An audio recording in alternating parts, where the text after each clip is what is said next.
Jenna Wasonko, and this is QTV News, coming to you live from our studios along Caribou Avenue. Thanks for joining us. Now, here are the main local and sports news headlines. After a short recess, the National Assembly resumed sittings today, and there's good news as the Speaker confirms that some bills have received presidential assent. The Ministry of Agriculture and international partners have held discussions based around consultations about strengthening the country's food systems. The Gambia Clubfoot Foundation and its partners over the weekend commemorated World Clubfoot Day in a ceremony to raise awareness of and address stigma attached to the condition. And a 21-year-old man is in police custody after alleging starting a fire which consumed 3 apartments. Those were the main headlines, and now the news in detail. Do stay with us.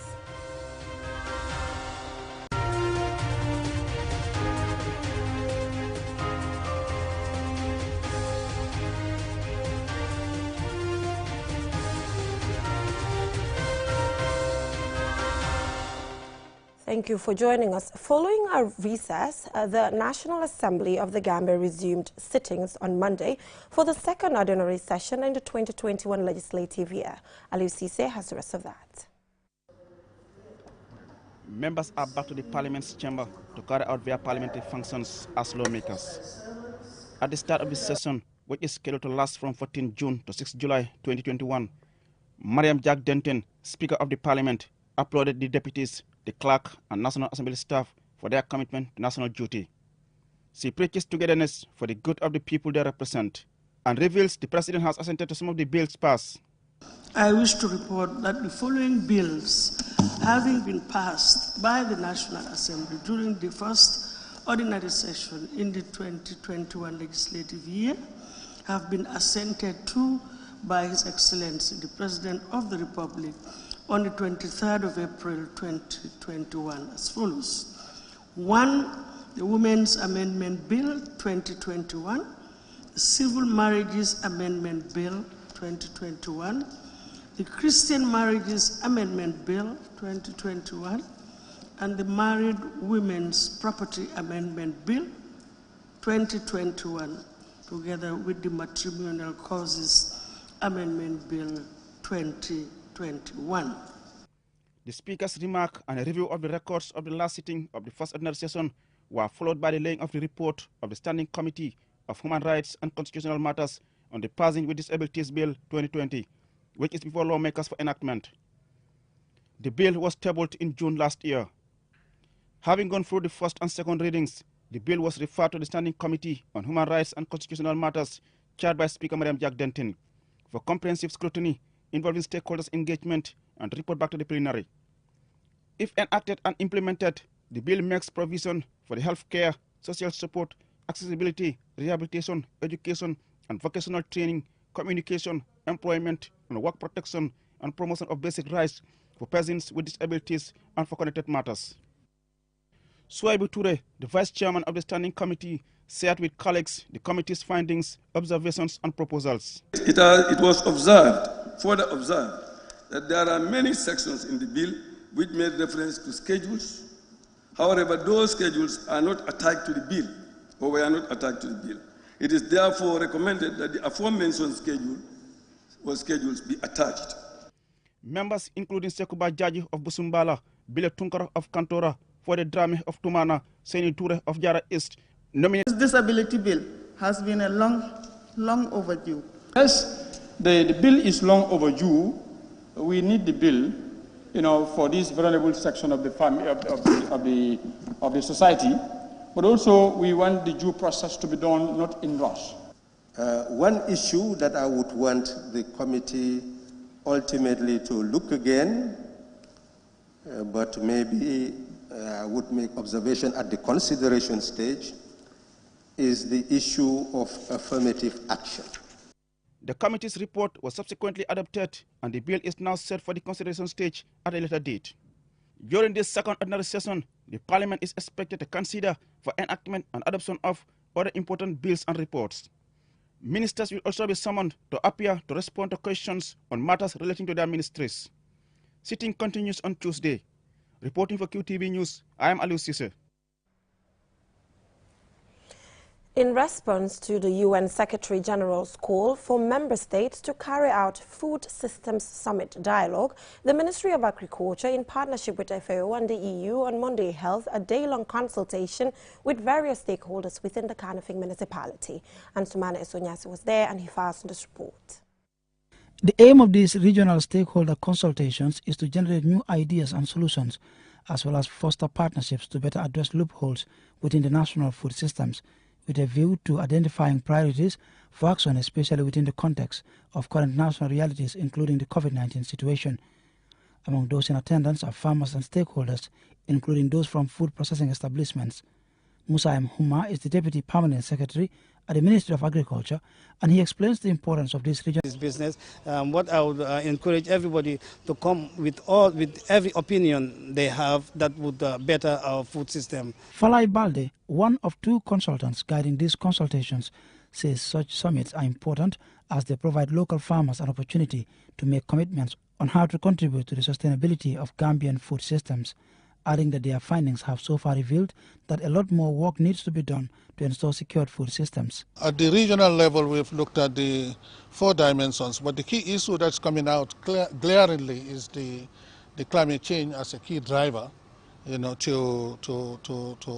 impacting on the food systems, and some of the food systems activities impacting on the environment and as well as the socio-economics. The territorial balance and so forth.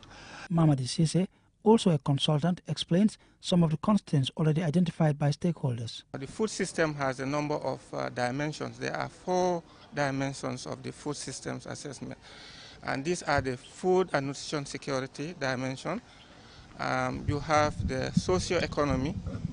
You also have the territorial and equity, which is looking at the gender equity parts and also the regional disparities. You also have the environment, which is a very important part of the process. This Food Systems Summit offers an unprecedented opportunity for the sector to define the future of our food systems with action tracks aimed at ensuring access to safe and nutritious food for all, boost nature positive production, build resilience to vulnerabilities, shocks and stress, and inclusive private sector participation in food systems. Having held similar consultations in all regions, FAO, CIRAD, and the Ministry of Agriculture will wrap up these summits with a similar meeting in Banjul in the coming days. And they hope that recommendations gathered from these dialogues will help government as they draw up a report on our national food security systems, which will be presented to the UN General Assembly by the President during the next UN General Assembly. Ansmane Sonyasi for QTV News. The Gambia Club Food Foundation and its partners over the weekend commemorated World Club Food Day in a ceremony held at the Governor's office in Brikama. The annual event is organized by healthcare organizations across the world every 3rd of June to raise awareness and increases access to proper treatment for children born with clubfoot in developing countries. Babakar C has the rest of that story. World Club Food Day is commemorated to raise awareness about clubfoot disability and its prevention using non-surgical treatment that includes gentle manipulation of the feet followed by the application of plaster cast and temporary clubfoot bracing. Organized by the Gambia Clubfoot Foundation and its partners, the day brought together disabled children and women struggling with the disability.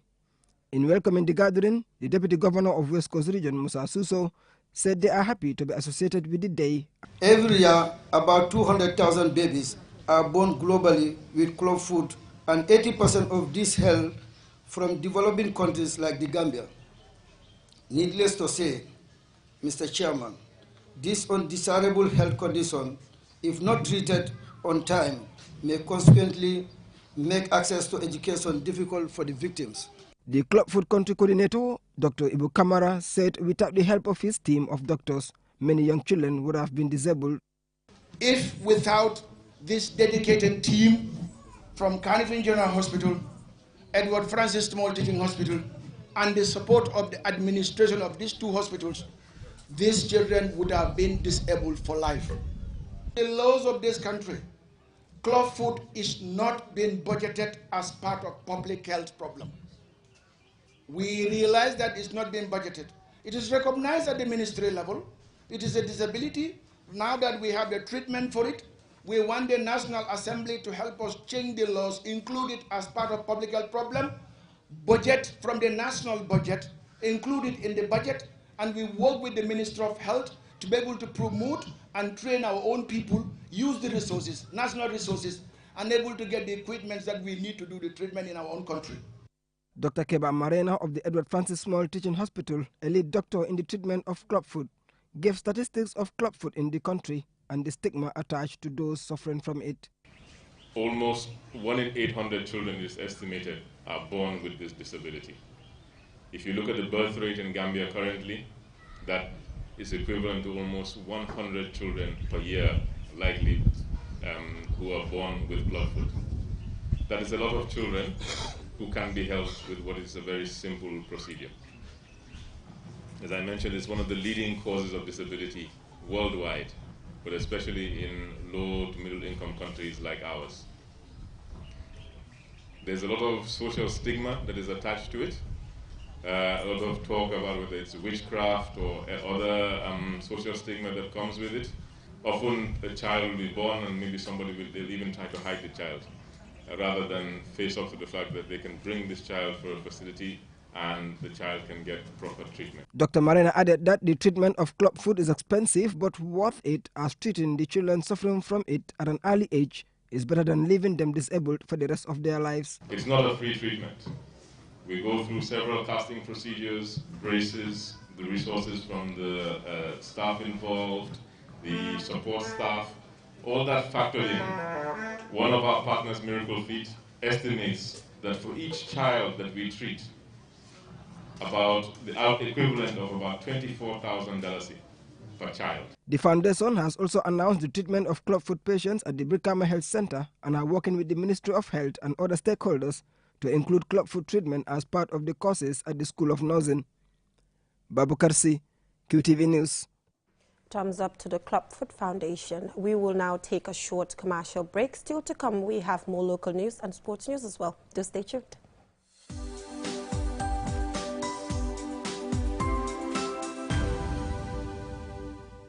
TAF Africa Global is the first and biggest private estate developer in the Gambia and present in 7 other African countries. We take pride in leading innovation in all spheres of real estate sector in the Gambia and beyond. As such, we are launching the development of the first smart and modern office and retail towers in the Gambia called TAF Twins. The TAF Twins is located in the heart of the Kanifing institutional area and 10 minutes drive away from Banjul. TAF Twins is designed to have 5 floors of office spaces ranging from 50 square meters to over 1,000 square meters with 2 elevators, central air conditioning, 24 hours electricity and water supply, with the ground floor reserved for banking, supermarket, restaurant and coffee shop. For your bookings and reservations, please call now on 376-2333 or 776-2333. Thank you.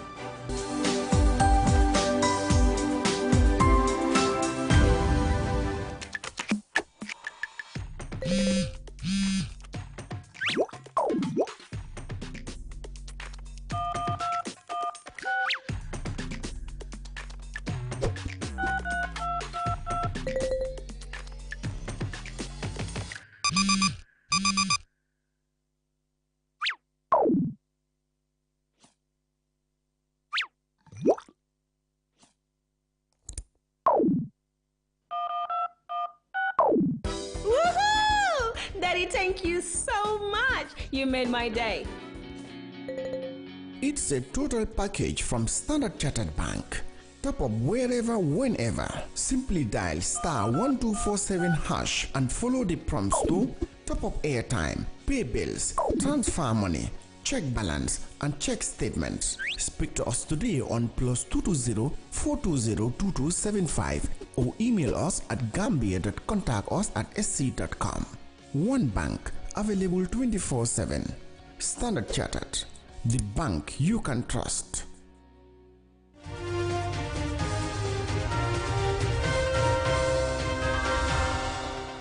Welcome back from that short commercial break. If you're just tuning in, this is QTV News and I am Jennifer Sonko. Now, Mansakoli Upper Basic School came on top in the maiden Take M Dream game of spelling competition. The school secured top 3 awards after 10 rounds. Our reporter Momodu Gajaga, the game timing director at this event, has more.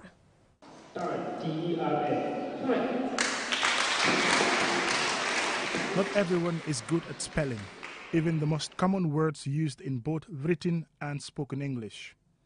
These 3 students from the same school, Mansakoli Upper Basic School in Brikama, were not only able to spell words, but use them accurately in a sentence.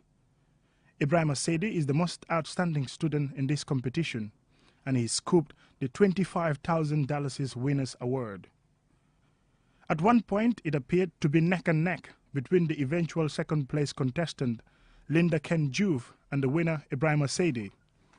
However, Linda failed to use a word correctly in a sentence. As first runner-up, she has won the $15,000 prize money, while Yamundao Samba came third, receiving $10,000. Bakari Tambedu, Education Officer in Region 2, spoke about the need for students to take spelling and word usage seriously. I urge all of you, the students, to take this competition very seriously, because it will help you in your academic struggle.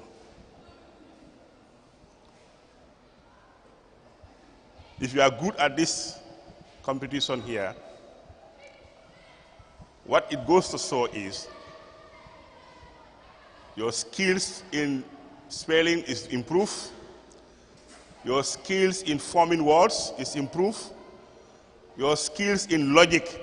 Tunde Muyu Ogundimu, founder of the Tekem Transformational Organization, says their desire is to create a new operating system to master spelling skills, instill value of discipline, responsibility, empathy, and merit in students. At Tekem, we are doing all things that is possible to have a nice future for this young student. And this new program is entirely different from Spelling Bee, which today you are going to see and give us a kudo. The event was also attended by teachers and parents. Billy Jallo is a parent whose child was among the winners in the previous Spelling Bee competitions. She urged parents to encourage their children to study hard, as education is an important undertaking. Try send doom yi muna janga yo so jangut yo nga try sa doom bi janga because janga fu nekk ni moy lu nekk ci aduna bi. Spelling words rightly, using them correctly in a sentence can help improve one's grammar, vocabulary, and mastery of the English language. Mumudu Gajaga, QTV News. Congratulations to the little ones. Now, as the preparations for the 2021 presidential elections continue, QTV's reporter in CRR, Alassane Ba, visited the IEC Voter Registration Center in Soma to observe the process. Here is his report. The voter registration process starts at 8 in the morning and closes at 5 in the evening every day. A police officer is stationed at the center to check people's temperature before sanitizing their hands. Elizabeth Jaju, an IEC official, said the registration process is going smoothly and people, including the young, are responding. She further outlines the document one requires to get a voter's card. People are coming out. We have the Alcalo and the elders of the village, the youths especially, they're all coming out, and it is going well. We're still encouraging people to still come out and get their cards. The requirement for a person to have a voter's card is the person can have it by giving us an ID card, a passport, a valid one, and then or a birth certificate. But in the event that an individual is not having 3 of them, neither the birth certificate or the voter's card or the ID card, he or she can get an attestation from the Alcalo, being signed and endorsed by the Alcalo that the person is a native of Soma. Demba Dabo, the Alcalo of Jara Soma, explains who is entitled to an Alcalo attestation document. Mo kadi fayda banku dimo on nyande ka to fay adu to ya mo bo da mar ñu suta satan ko ja bi ari ka dinal fana nata nka maro nka men di o mo nyit mo mo da tan nka fay ko ni me wulu ta ja di ba wulu ta ja walle fa wulu ta ja ñu wulu la fulo wala ka di wala wala banku dimo mo mo ron di yalla ko tamale banku di yante ko kayto di il faut ni ba so ko ba intel alkalo ya ndem ko kayto di adum bi Allah nyaajam wo en kontane baki ay bisila baki fay. Bakoto Manka, a resident of Jomari village in Kiang East, walked 6 kilometers to Jasobo to register and explains the significance of getting a voter's card. So na tambulle karnga ID card ko to bondi wala ma ko ani alkalo fana na sedea kayto karte ke so ko ma talako bayro wala mo be ke banko dingot ni man karte ke so to man ke banko dingot ndute fasa ro ke no la fana. The voter registration commences on 29th April 2021 and ends on 11th July 2021. The presidential election is scheduled for 4th December 2021. Reporting for QTV News, I am Al Hassan Ba. Action Aid International The Gambia, in collaboration with United Purpose and CRS, are embarking on an advocacy caravan on climate change in all the 5 regions of the country. The aim is to empower civil society organizations by engaging citizens in the green economy. Alaji A.F. Jallo reports. Action Aid International The Gambia and partners caravan on Saturday arrived in Kundam village in Tumana district in the URR. During the engagement, the project coordinator for Action Aid International The Gambia, Sajo Kamara, said the objective of the activity is to empower civil society organizations to go back to their communities and mobilize citizens' actions and collect demands to share with relevant stakeholders. So far, so good. It has been a successful caravan because we were able to go to our target communities, and we were able to have people to listen to us, especially when it comes to the contributions from the governors. I think it's really a great parade. The whole idea is to empower civil society organizations to go back to the communities and then collect demands that will be shared in the future during our advocacy meetings with parliamentarians, with other policymakers and also other line ministries. And I'm hopeful that something will come out of it. Amadou Jallo, communication assistant for activists, said public reaction to and turnout for their caravan is overwhelming. Caravan, to me, it's very important. It could not have come earlier than this. And the reaction of the people towards the caravan is very welcoming, because what we're trying to do, we're trying to get do the bottom-top approach to get the recommendation from the people, from the community members, because we believe they are the affected people. So if we have the recommendations from them, then we can move it to the CFOs, that the district. Then from there we can go to the governors and hear from them too. Then from there we can talk to the parliamentarians and see how best we can formulate the laws, the policies that are there. How best can we make so these policies are not just there for the sake of being there, but they are implemented too. Kumba Sanyang from Rural Women's Assembly said collaborative efforts are essential in advocacy activities like this. Rural Women Assembly, Atibista, and Rural Forestry, Ntolebe Dendin Caravan Tonina, Axonate Toyala, Aning Caravan Simfamu Munetim, Wulta Munakamana, Kanaka Banko Molu Fahamundi, Musol Ninkeli, Dindin Keva, Muskafurinke, Munebekeri na Bankokang. This is a collaborative effort between Activista, All Gambia Forestry Platform, and Rural Women Assembly on behalf of Action Aid. We have embarked on this caravan to create awareness to communities. We inform them of what is happening in our country and the present generation about the climate. It is necessary to engage and discuss with citizens the devastating effect of climate change so they can make informed decisions. Climate change affects us all, and efforts needs to be done to combat it. Citizens, the government, the public and private sector have to work together to save our world. Reporting for QTV News, I am Alaji A.F. Jallo. A 21-year-old man is in police custody after allegedly setting fire to his father's compound in London Corner on Sunday, destroying 3 apartments. Lola M. Kamara visited the family and she files in the report. According to the victims, the fire was allegedly deliberately started by a 21-year-old, said to be the landlord's younger brother's son, who they allege was on drugs and mentally imbalanced. We have not been able to verify these allegations. On that Sunday morning, most of the occupants were out. Sarah Tasaho, the landlord's wife, explains what happened. I was in my room shortly after breakfast. I heard someone shout. it was my brother's wife calling for help, saying he had started a fire in his room. And at the time, her baby was sleeping inside. She then rushed and took the baby out. As you can see, nothing was removed from these houses. All got burned thanks to Sambojang. Since last year, he has been suffering from mental health problems, causing a lot of troubles. He also smokes cannabis, steals from us, and even tried multiple times to rape our children. Esa Jeng is a tenant and a victim. He said it was an unfortunate situation, but thank God that no life was lost. Everything inside the house, including money, got burnt. I can't even tell you exactly the things I lost. But I thank God for our lives, because if it had happened at night, that would have been the worst. Mariama Salah, a neighbor, also echoed the allegations that the young man has been causing problems.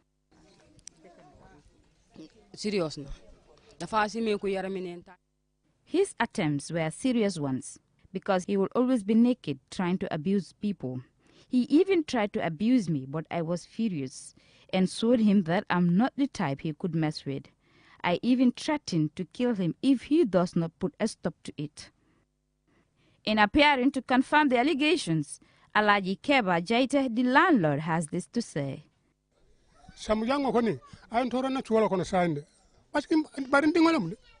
This young man has really disturbed me in this house, but he is still my son, and I can't just abandon him. To be honest, from this moment, if he finally leaves this compound for good, I will be the happiest man on earth. Look at the damage he has caused me and the people residing here. During my conversation with some of the family members, they revealed that the alleged suspect is a grade 12 student. They said that he has been taken to Tanka twice but escaped admission. Now he is in police custody. At this time of this broadcast, we were unable to independently verify allegations against the 21-year-old, nor were we able to ascertain what formal charges, if any, had been laid against him. Once we have verified these further details, we will update our viewers. For QTV News, Lolly M. Kamara. Well, that is all we have for you in this edition of QTV News. Join us at 10 for another bulletin. Thanks for watching.